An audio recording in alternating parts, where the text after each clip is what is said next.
ఈరోజు ఆంధ్రప్రదేశ్ రాష్ట్ర ముఖ్యమంత్రి శ్రీ నారా చంద్రబాబు నాయుడు గారిది ఈవేళ బర్త్డే. సో ఆయన బర్త్డే సందర్భంగా 76వ బర్త్డే సందర్భంగా 99 టీవీ తరఫున ఆయనకి జన్మదిన శుభాకాంక్షలు తెలియజేస్తున్నాం. ఇక సుదీర్ఘమైనటువంటి రాజకీయ అనుభవం కలిగినటువంటి నేత చంద్రబాబు నాయుడు గారు ప్రస్తుత భారత రాజకీయాల్లో మోస్ట్ సీనియర్ కూడా ఆయన, అలుపెరగని యోధుడు. ఆయన ఒక విలక్షణ నేత, నో డౌట్.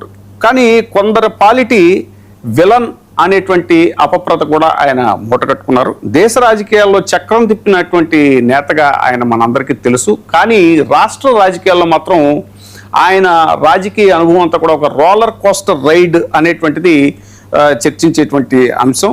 ఇక సంక్షోభాల్ని అవకాశాలుగా మలుచుకున్నటువంటి నేత ఆయన. కింద పడినా కూడా అనేక సార్లు సంక్షోభాలు వచ్చి పార్టీ ఎన్నోసార్లు ఒడిదుడుకులు ఎదుర్కొన్నా కూడా చెక్కు చెదరని ఆత్మవిశ్వాసంతో ఉన్నటువంటి నేత ఆయన. నో డౌట్ చాలా మందికి ఇన్స్పిరేషను. సో ఇంత సుదీర్ఘమైనటువంటి రాజకీయ అనుభవం కలిగినటువంటి శ్రీ నారా చంద్రబాబు నాయుడు గారి రాజకీయ ప్రస్థానంలోని అప్ అండ్ డౌన్స్, ఆ మెరిట్స్ అండ్ డీమెరిట్స్, వీటిని వివరించడానికి మనతో ఉన్నారు ప్రముఖ రాజకీయ విశ్లేషకులు శ్రీ లింగమనేని శివరాంప్రసాద్ గారు. సార్ నమస్కారం. సార్ అదే మీరు చాలా సీనియరు. సో ఇప్పుడు చంద్రబాబు నాయుడు గారి యొక్క రాజకీయ ప్రస్థానాన్ని ఎలా చూడొచ్చు అంటారు? ఒకటి చెప్పుకోవాలండి, చంద్రబాబు నాయుడు గారి ఆయన చూసి ఆయన ఒక సామాన్యుడు అసామాన్యుడిలాగా ఎదగటం ఎలాగా అనే దానికి ఆయన ఒక ఉదాహరణగా తీసుకోవచ్చు.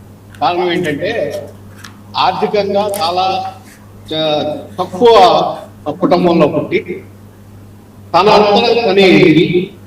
ఒక రాజకీయ నాయకుడిగా రూపుదిద్దుకుని విద్యార్థి దశ నుంచి నాయకత్వ లక్షణాలు పులిపించుకుని ఏమీ స్థితి నుండి విద్యార్థి దశలో ఉన్నప్పుడే ఎమ్మెల్సీగా నామినేట్ చేసి అక్కడ కాంగ్రెస్ పార్టీ నాయకులు వచ్చి ఈయన కోరి మీరు ఉపసంహరించుకోమని అడిగే విధంగా చేసుకుని ఉపసంహరించుకుని తర్వాత 1900 అక్కడ మన చంద్రగిరి నియోజకవర్గానికి సంబంధించి యువజన నాయకుడిగా ఎదిగి తర్వాత 1978లో యూత్ కాంగ్రెస్ కోటాలో ఆయన ఎమ్మెల్యే అవడం జరిగింది.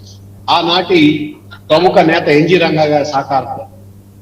ఇది ఒక విధంగా చూస్తే మనం ఆయన జీవితాన్ని విశ్లేషిస్తే ఒక నాయకుడు క్రమశిక్షణతో ఎట్లా ఎదగాలి, తనంతగా తను ఎలా మార్చుకోవాలి, తనంతగా తను ఏ విధంగా ఎప్పటికప్పుడు ఫ్లెక్సిబుల్ గా తను మార్చుకుంటాం ఎలా అనే దానికి ఈయన ఒక ఉదాహరణగా తీసుకోవచ్చు. ఎక్కడ కూడా దారి తప్పకుండా, అంటే ఒకటి ఆయన రాజకీయ జీవితంలో ఏనాడు కూడా హింసను ప్రోత్సహించలా, అభివృద్ధిని కావాలని కోరుకున్న వ్యక్తి. అలాగే తన రాజకీయ జీవితాన్ని అభివృద్ధి అలాగే అవకాశాలను ఎదుర్కొంటూ తర్వాత సంక్షేమం వీటి మీద తన రాజకీయ పునాదుల్ని నిర్మించుకునే వ్యక్తి. కాబట్టి ఇంత సుదీర్ఘకాలం రాజకీయంలో ఉండటం అనేది ఎవరికైనా చాలా తక్కువ మంది ఉంటారు భారత రాజకీయ రంగంలో. అయితే ఏంటంటే కొన్ని మీరు అన్నట్టు అప్స్ అండ్ డౌన్స్ ఉన్నాయి. ఎక్కడ కూడా ఆయన పడిపోయినప్పుడు జరగకుండా పట్టుదలగా మళ్ళా లేచి మళ్ళా అధికారాన్ని చేజిద్దుతున్న విధానంలో ఆయన ఎప్పుడూ కూడా జడిసింది లేదు, వెనకాడింది లేదు.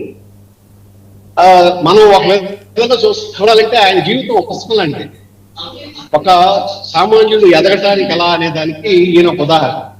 అయితే మీరు ఇందాక అన్నట్టు కొన్ని అప్స్ అండ్ డౌన్స్, కొన్ని తప్పులు ఉప్పులు సుదీర్ఘ రాజకీయ జీవితంలో ఉంటుంది.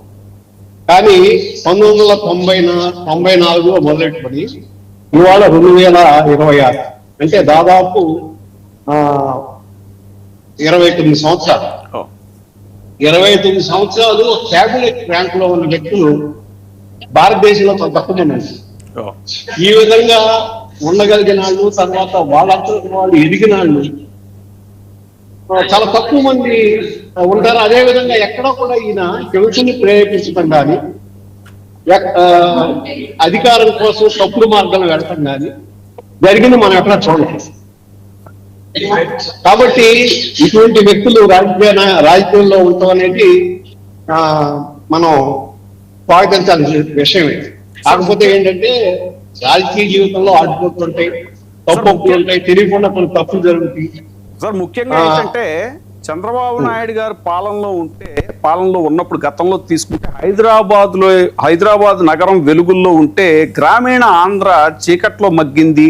అంటే ముఖ్యంగా వ్యవసాయాన్ని నిర్లక్ష్యం చేశారు అనేటువంటిది మనం చూసుకుంటే బషీర్బాగ్ కాల్పుల ఇన్సిడెంట్ కానీ, అలాగే వ్యవసాయం దండగాని ఆయన ఒక సందర్భంలో అన్న విషయం కానీ, నో డౌట్ ఆయన హైదరాబాద్ని ఇది కొంచెం ఫార్వర్డ్ తీసుకెళ్లడంలో ఆయన యొక్క పాత్ర అనేటువంటిది ఎవరు విస్మరించలేదు. అట్ ది సేమ్ టైం ఎందుకు మరి గ్రామీణ ప్రాంతాలని ముఖ్యంగా వ్యవసాయాన్ని నిర్లక్ష్యం చేశారు అనేటువంటి ఆ విమర్శని, ఆ అపవాదుని ఆయన ఎందుకు ఎదుర్కోవాల్సి వచ్చింది?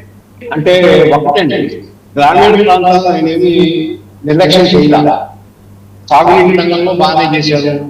అలాగే విద్యుత్ సంక్షోభం ఉన్నప్పుడు విద్యుత్ సంక్షోభం నుంచి బయటపడడానికి వ్యవసాయదారులకు విద్యుత్ అందించడం కోసం విద్యుత్ సంస్థలను తీసుకొచ్చారు. దాని వల్ల నేను నష్టపోయాడు. అలాగే ఆ రోజున రోడ్డు వైద్యులు కానీ, తర్వాత మేము రైతులకి సరసమైన ధరలకు అమ్ముకోవడం కోసం రైతు బజార్లు పెడతాం కానీ, ఇవన్నీ కూడా పురాతనండి. అట్లాగే మొదటి రోజే ఈ డ్రిప్ ఇరిగేషన్ అనేది ఇజ్రాయెల్ టెక్నాలజీతో వ్యవసాయం చేయడం అనే రూపంలో ప్రవేశపెట్టారు.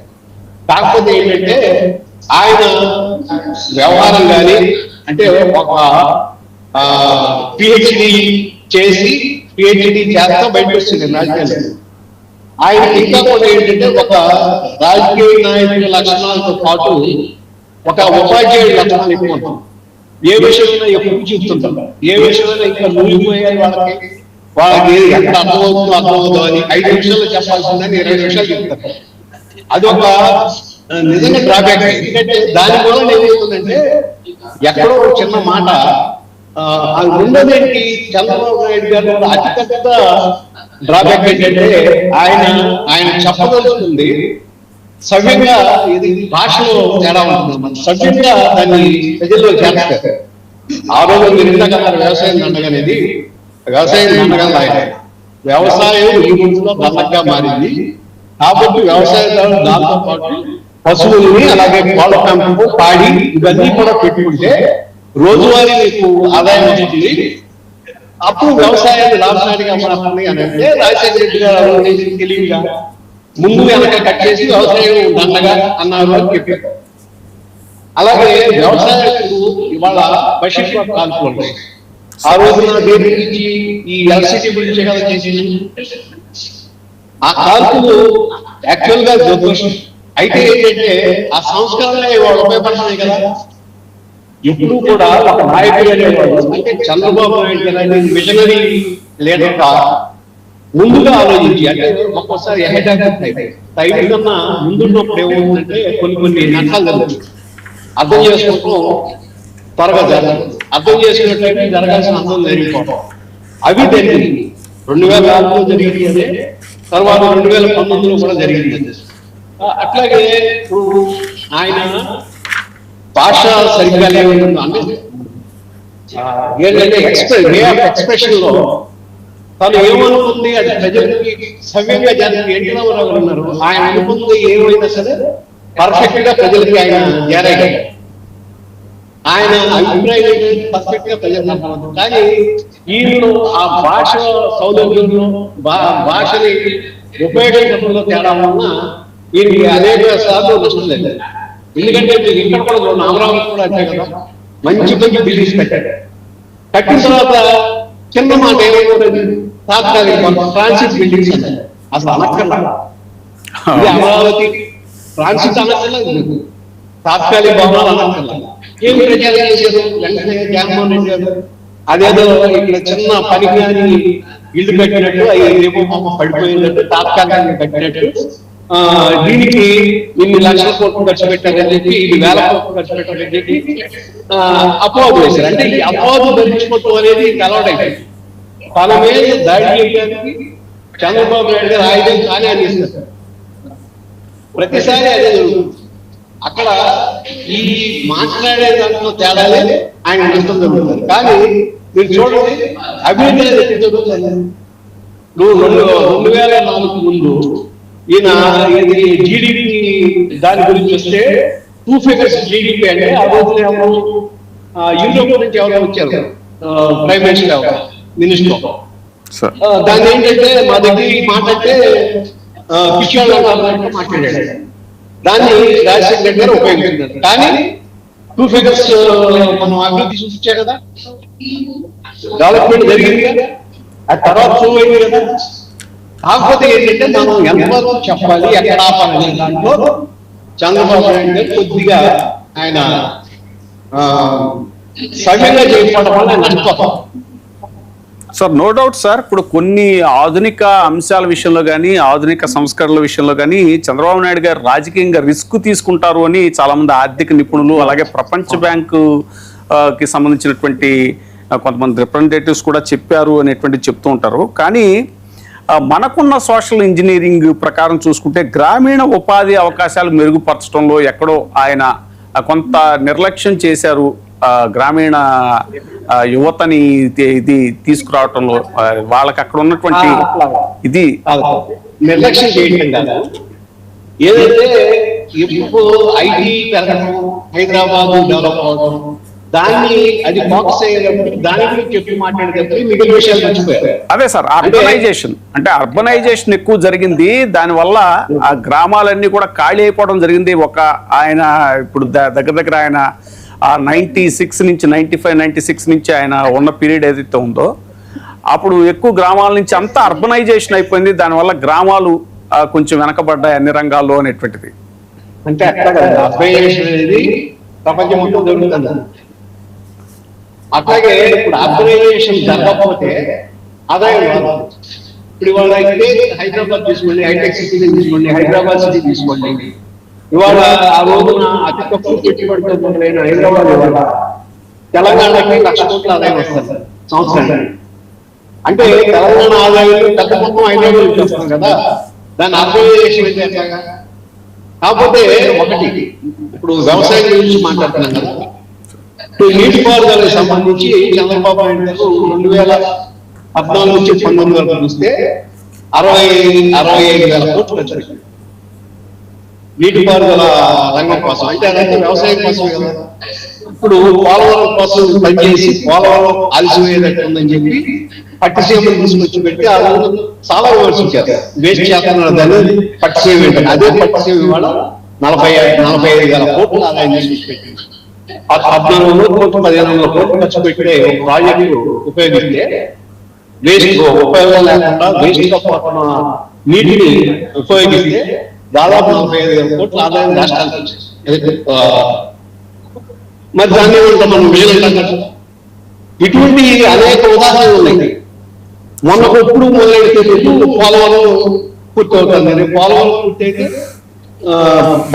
మన ఆంధ్రప్రదేశ్ కి చాలా లాభం వస్తుంది. అలాగే రాయలసీమ వచ్చేదానికి ఎక్కడైతే ఇప్పుడు కృష్ణా జిల్లాలోని శ్రీశైలం మీద ఆపేసి రాయలసీమ వాటిని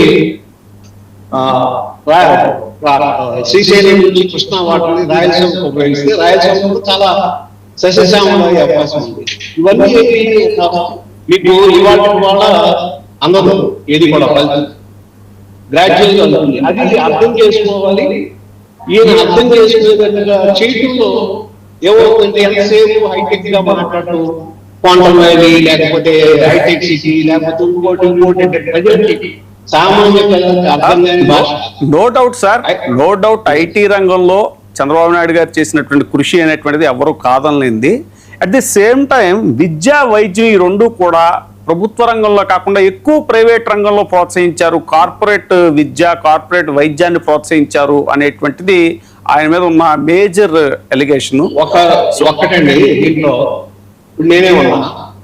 మేము చదువుకునే టైం చంద్రబాబు నాయుడు గారి ఇది ముఖ్యమంత్రి అవ్వలేదు, రాజకీయాల్లోకి అప్పుడే జస్ట్ రాజకీయాల్లోకి ఎంటర్. ఆ రోజు కాలేజీలో లేక ఇక్కడ మేము ఎందుకు ఎక్కడో మధ్యప్రదేశ్ వచ్చింది పీజీ ఎల్ఎల్బీ చేయాలంటే మధ్యప్రదేశ్ వెళ్ళి డబ్బులన్నీ ఖర్చు పెట్టచ్చు. లేకపోతే ఆ రోజుల్లో ఇంజనీరింగ్ చదవాలంటే మెడికల్ చదవాలంటే గుల్బర్గాను లేకపోతే కర్ణాటక స్టేట్ పోయి చదివేవాడు. అంటే మన రాష్ట్ర సొమ్మంతా తీసుకెళ్లి పరా రాష్ట్రాలతో పెట్టండి. అటువంటి పరిస్థితుల్లో ప్రభుత్వ కళాశాలలు అనేవి ఏర్పాటు చేయాలంటే అది ఆర్థికంగా అంత తేలిగ్గా జరగట్లేదు. కాబట్టి ఇంజనీరింగ్ కాలేజ్ వచ్చింది. ఆ రాబట్టే ఇవాళ ఎంతమంది వెళ్ళిపోయి ఇన్ని ఐటీ రంగంలో కానీ లేకపోతే డాక్టర్స్ కానీ వేరే టెక్నాలజీ రంగంలో అభివృద్ధి చెంది వాళ్ళు విదేశాలకు వెళ్ళి అక్కడ సంపాదించి మళ్ళా తిరిగి మన రాష్ట్రానికి పంపిస్తున్నారు కదా. దాన్ని మనం తప్పుగా ఎలా అర్థం చేసుకుంటాం? ఏ రాష్ట్రం లేదు, ఆంధ్రప్రదేశ్ ఒక్కటే కాదు, ఏ రాష్ట్రంలో లేవు ప్రైవేట్ కాలేజ్. అక్కడ ప్రైవేట్ మెడికల్ కాలేజ్ ఏ రాష్ట్రంలో లేవు. కాబట్టి అది కాదు అసలు, అది ఒక్క ప్రభుత్వ రంగంలోనే జరగాలి అంటే మీరు ఒక్కటి చెప్తున్నాను, హాస్పిటల్ చూసి మాట్లాడాలి. మనకేదైనా అవసరం వచ్చినప్పుడు మనం ప్రైవేట్ హాస్పిటల్కి వెళ్తాం, గవర్నమెంట్ హాస్పిటల్కి వెళ్తాం. గవర్నమెంట్ హాస్పిటల్స్ అంత పర్ఫెక్ట్ గా కనుక రన్ అయితే అక్కడికి వెళ్తాం కదా. దీన్ని బట్టి మనకు అర్థమవుతుంది కదా, ప్రైవేట్ రంగం ఏంటంటే వాళ్ళు కాంపిటీషన్ ఫేస్ చేయాలి, కాంపిటీషన్ ఫేస్ చేసి దాన్ని చేయాలి. అట్లాగే ప్రైవేట్ వైద్య కళాశాల ప్రైవేట్ హాస్పిటల్స్ దగ్గర వైద్యం చేయించుకోవడానికి కూడా ఇవాళ ఎన్టీఆర్ వైద్య సేవలు ఇవన్నీ అందుబాటులో గవర్నమెంట్ చేస్తుంది కదా, దానికి అమౌంట్స్ గవర్నమెంట్ ఇస్తుంది కదా. ఇంకా అటువంటి ఏం నష్టం జరుగుతున్నట్టు. సో ఏదేమైనా కూడా చంద్రబాబు నాయుడు గారి రాజకీయ జీవితం అనేటువంటిది ఒక రాజకీయ భవిష్యత్తులో రాజకీయ నాయకులుగా ఎదగాలి అనుకునే వారికి ఖచ్చితంగా స్ఫూర్తిదాయకం. సో ఆయనలో ఉండేటువంటి ప్లస్లు మైనస్లు ఒకే ప్రతి వాళ్ళలోనూ ఉంటాయి. So thank you very much sir, చాలా మంచి సమాచారం అందించారు. Thank you very much. చూస్తూనే ఉండండి 99 టీవీ.